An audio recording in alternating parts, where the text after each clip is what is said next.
close look.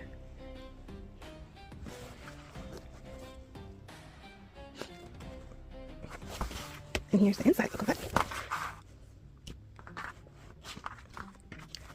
It is super simple to do. Very easy. So once you got all your structure, all the body of the corset done, and you have done your trim, you're going to add this part. And what you do for this part is simple. You sew here, and then you sew here. And that way you have 2 lines of stitch in here. After you get that done is when you're going to work on your lace. You're going to set your lace, you're going to figure out what your middle piece is, and you're going to have the 2 edges a little bit extra. What I did is I started from the middle, and I worked my way out at the bottom edge. And I did the same for the other side. When it was time to do the edges, I folded it over, and then I stitched it down. Why? Because this is corded lace. The minute you cut, it's going to unravel. So I wanted to make sure the edge was finished. After that was done, I went to this side of my corset.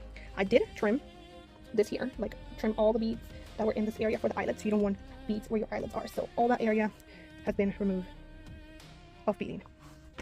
Then I sewed these ones right here and this. And so you can see what this comes out of. It is, you have a sequin, you have a small bead, you have another glass black one with different colors. I don't know what they're called. Then 2 round beads, then 1, and then this one. And then these scatter beads are iron-on rhinestones, like the hot fix ones, that I just scatter all around the corset. And then once I got everything done, it was time for the eyelets, because I like to do my eyelets at the end. If I do them early, I'm gonna be like, oh, I'm done. I'm not gonna do anything else. And there's so much you can do with the corset. You don't have to leave it plain, but that's how I do it. You do it whatever way you want to.